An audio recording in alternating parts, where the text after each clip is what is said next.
السلام عليكم ومرحبا بكم معايا في هذا الفيديو جديد على القناه. نتمنى كاع تكونوا بخير وعلى خير وبصحه ممتازه ان شاء الله وانتم كتشاهدوا هذا الفيديو. اليوم غادي نقدم لكم القريشلات ديال عاشوراء اولا الفقيقسات. غادي نوجدوا مع بعضياتنا هاد الفقيقسات بلا ما تفقسي ليها اختي، راهم كيجيو ساهلين وكيوجدوا بسرعه وكذلك اقتصاديين وباربع نكهات. غادي نخرجوا منهم غير بعجينه واحده. غادي نخرجوا 4 ديال النكهات، كل نكهه ما كتشبه النكهه الاخرى، وكيف ما قلت لكم ساهلين في التحضير ديالهم وبلا مرشم بلا طوابع. كنوجدوهم بسرعه غير بالمقص. في الساعة كيوجدوا معنا. بقاو معايا باش تشاهدوا المقادير وطريقة التحضير. نبداو على بركة الله. هنايا غادي نحتاجوا واحد زوج ديال البيضات، وغادي نحتاجوا واحد زوج ديال الفرماجات، وعندي وحده ضامة البنه. هنايا عندي واحد الكاس قل ربع ديال الزيت العاديه، زيت المائده، وعندي ربع كاس ديال زيت الزيتون. الا كانت متوفره زيت الزيتون نديروها، ما كانتش متوفره عمرو غير الكاس بالزيت العاديه. وعندي واحد شويه ديال الفلفل الاسود البزار، وعندي واحد 100 غرام ديال الزبده اي نوع كتفضلوه. وعندي هنايا واحد جوج معالق كبار ديال ملح الثوم. انا هنايا عندي هاد ملح الثوم هادي من السما بالثوم، تقدروا ديروا غير الملح العاديه وديروا معها واحد الضريس ديال الثومه. وعندي معلقه صغيره ديال خميره الخبز ومعلقه صغيره ديال خميره الحلوى.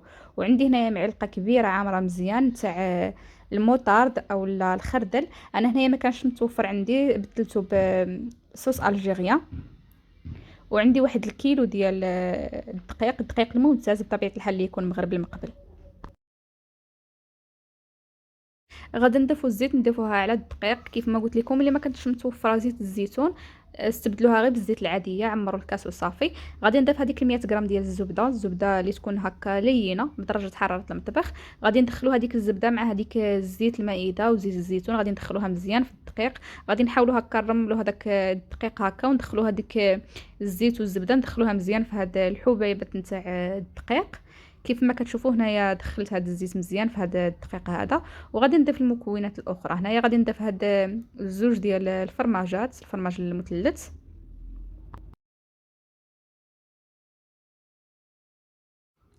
غادي نضيف هاد ضامة البنه، تقدروا ديروا ديال الغنمي اولا ديال البكري اللي كان متوفر عندكم. غادي هكا نفتتها فوق هاد الدقيق. وغادي نضيف هاد المعلقه الكبيره ديال صوص الجيريان. كيف ما قلت لكم انا ما متوفرش عندي الخردل اولا المعطرد، الا كان متوفر عندكم من الاحسن ديروه. وغادي نضيف هاد الزوج معالق كبار ديال ملح الثوم. كيف ما قلت لكم حتى هي الا ما كانتش متوفره عندكم هاد الملح راني سبق ليا وحضرتها معكم. الا ما كانتش متوفره عندكم غادي تضيفوا غير جوج معالق كبار ديال الملح وتضيفوا معاهم واحد الضرس ديال الثومه. هاد الكميه ديال الملح ما تخافوش منها، راه ما غاديش يجي مالح بزاف، كيجي قياسو في هاد العبار هذا. صافي غادي نضيفوا زوج ديال البيضات، وغادي نضيفوا واحد شويه ديال البزار اولا الفلفل الاسود، وغادي نضيفوا هذيك المعلقه الصغيره ديال البيكينغ باودر اولا خميره الحلوى، وغادي نضيفوا هاد المعلقه الصغيره نتاع خميره الخبز. صافي غادي ندخلوا هاد المكونات مزيان، غادي ندخلوهم في هاد الدقيق.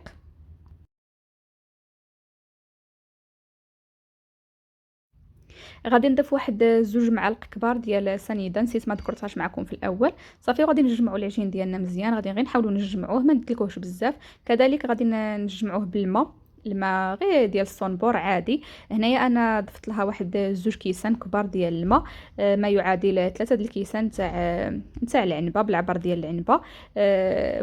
كل عجين اولا كل دقيق وشحال غادي يدخل لكم ديال الماء على حسب النوعيه ديال الدقيق. المهم انا هنايا دخل لي زوج كيسان ديال الماء كبار اولا بعبر العنبه 3 ديال الكيسان. صافي غادي كما قلت لكم نجمع هذا العجين مزيان بلا ما كندلكوه بزاف، غير كنجمعوه وكنجمعوا العجينه حتى كتجمع لينا وكتجي هكا على هذا الشكل هذا، كتجي لينه وما كتجيش قاصحه بزاف وما كتجيش رطبه بزاف. صافي غادي نوجدوا هذه المقادير باش غادي نسموا العجين ديالنا. هنا عندي معلقه كبيره ديال الفلفل الاحمر مع معلقه صغيره ديال الهريسه. بالنسبه للعجين الثاني فهنا غادي ندير واحد المعلقه كبيره ديال عطريه الشاورما، ومعلقه صغيره ديال الخرقوم غير هكا على حسب اللون. وهنايا عندي واحد المعلقه صغيره ديال البافو مع واحد المعلقه كبيره ديال الزعتر. وهنايا عندي واحد زوج معالق كبار عامرين مزيان نتاع الزيتون هكا اللي هاشيته مزيان في الهاشوار على هذا الشكل هذا. صافي هنايا غادي نقسم العجينه على 4 باش هكا غادي نقسم كل وحده بوحدها. غادي نحاول هكا نقسمهم هكا متساويين. غادي ندير العجينه الاولى، غادي نضيف لها البافو مع الزعتر. وغادي نحاول هكا ما ندلكهاش بزاف، غير نجمعها هكا باش ما تجيناش العجينه مطاطيه وما تبقاش تجمع لينا في الفران. وغادي هاد العجينه الثانيه غادي نضيف لها معلقه كبيره ديال الشاورما، كتعطيها واحد المذاق زوين، وواحد المعلقه صغيره ديال الخرقوم، وكذلك غادي نضيف لها واحد المعلقه ديال الماء هكا باش تدخلي فيها ديك العطريه. صافي كتجي على هاد الشكل هذا، كيجي اللون ديالها صفر.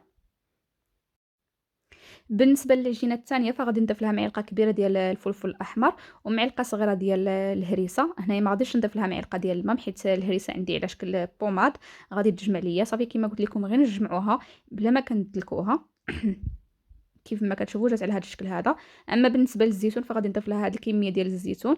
غادي الزيتون مع شويه هكا رطب غادي يجري لنا العجينه كيف ما كنقولوا. غادي نضيف لها واحد 2 معالق كبار ديال الدقيق، غير هكا باش كتجمع لينا العجينه وباش تجي حتى هي كيف العجينه الاخرى ما تجيناش هكا جاريه كيف ما كيبان لكم. صافي غادي نجمع هذه العجينه ديالي كيف ما قلت لكم بلا ما كندلكوها، ما نحاولوش ندلكو كاع العجين، غير هكا كنجمعوها وصافي. جات على هذا الشكل هذا. هنايا صافي غادي نغطي هذا العجين ديالي هكا، غادي نغطيه بواحد البلاستيكه باش هكا ما يبسش في الوجه ديالو.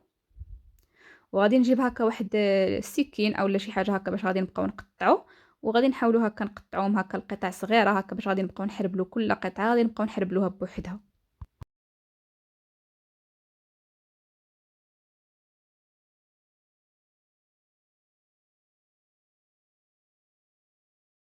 صافي غادي نبقاو نحربلو هاد العجين ديالنا على شكل هكا حربول هكا طويل، وغادي نجيبو واحد الصينيه اللي هكا غادي نغلفوها بواحد الورق ديال المطبخ اولا غير دهنوها بواحد شويه ديال الزيت وصافي. وغادي نديرو فوقها هاد الحريبات هكا غادي نستفوهم مزيان فوق هذيك الصينيه كيف ما واضح في الفيديو. صافي هنايا بعد ما عمرت الصينيه ديالي غادي ندخلها للفران على درجه حراره ناقصه، نخليوه غير من الفوق وتكون النار هكا من تحته لمده ديال 5 دقائق اولا 6 دقائق، ما تفوتوهاش باش هكا ما كيتحمرش وما كينشفش لينا بزاف، غير كينشف غير شويه. صافي كنجبدوه غير 5 دقائق اولا 6 دقائق كيف ما قلت لكم، ما تفوتوهاش راهي لا يبس غادي يبقى يتهرس معكم من تجيو تقطعوه. صافي غادي نكمل بنفس الطريقه، غادي نكمل هكا العجينه الثانيه، غادي نعمر عاوتاني هذا الصني وغادي عاود ندفعوه للفران. انا كان نحربل هكا ونعمر الصني وكنطيب وكنخدم. صافي كما قلت لكم غادي نعمر هذا الصني هذا وحتى هو غادي نعاود ندخلو للفران كيف ما قلت لكم غير 5 دقائق ما كتفوتوهاش.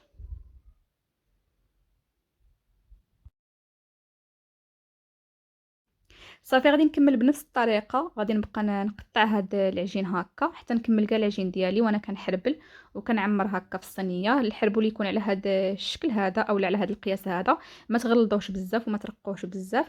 هنايا بغيت نوريكم هكا في الفران باش تشوفوا يوصل لهاد المرحله هذه. صافي كنجبدوه غير هكا كينشف كيف ما شفتوا، ما تخليوهش يبس بزاف وما تخليوهش يتحمر. صافي كنخرجوه من الفران وكنبقاو نقطعوه على هاد الشكل هذا هكا على هاد الشكل هكا مائل، غير بالمقص كنقطعوه. كتجينا هاد القضيه هكا سهله غير بالمقص حسن من الموس كنقطعوه على هاد الشكل هذا. صافي غادي نكمل كاع الطياب نتاع الفقيقسات ديالي اولا القريشلات ديالي وكنبقى نقطعهم عاد كنولي ندخلهم للفران نحمرهم، يعني كلشي في خطره ما كنحمروش دابا في هذه المرحله حتى كنكملوا كاع التقطاع ديال الفقاس ديالنا. كيف ما قلت لكم غادي نكمل هذا الفقاس ديالي كله في التقطاع عاد غادي نولي نحمرو.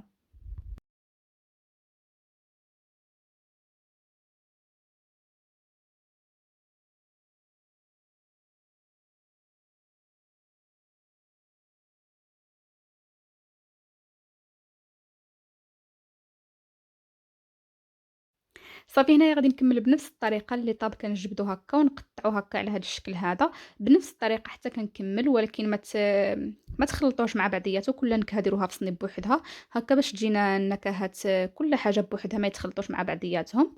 صافي كيف ما قلت لكم غادي نكمل التقطاع ديال هاد الفقيقسات ديالي وغادي نولي ندخلهم للفران.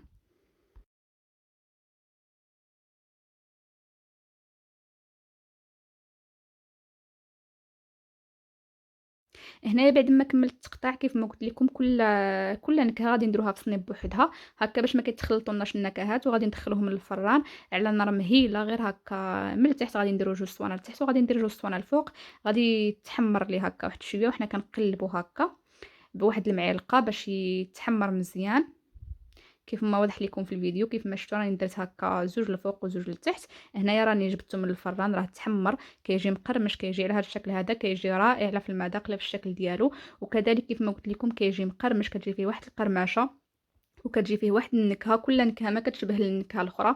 هذا المذاق ديال الحاره كيجي زوين، كذلك المذاق ديال الشاورما وديال الزيتون وديال الزعتر كلهم الصراحه كيجيو زوينين. بالنسبه لطريقه الاحتفاظ فغادي نحتفظوا كل نكهه غادي نحتفظوا هكا فيها في واحد السوبيره. انا كيف ما كتشوفوا هنايا عندي واحد زوج سوبيرات عندي هكا مقسومين باش هكا كيف ما قلت لكم ما يتخلطولناش النكهات ديالهم. درت كل شكل درتو هكا في بواطه صافي، وغادي نغلقوا عليهم مزيان هكا باش ما كيبردوش، كيبقاو لنا مقرمشين. الوقت اللي بغينا نستهلكوهم كنستهلكوهم. نتمنى تنال الاعجاب ديالكم الوصفه وتجربوها، غير جربوها راهم ساهلين وناجحين على ضمانتي، كيجيو ناجحين 100%. نتمنى تجربوهم. الا عجبكم الفيديو ما تنساوش لي لايك هكا باش تشجعوني انني نحط لكم فيديوهات اكثر. كذلك اللي ما مشتركش في القناه نتمنى تشترك في القناه فضلا وليس امرا، وكذلك فعلوا زر الجرس هكا باش توصلوا بالجديد ديال الفيديوهات ديالي. الى اللقاء، الى فيديو قادم ان شاء الله. خليتكم فرحة الله.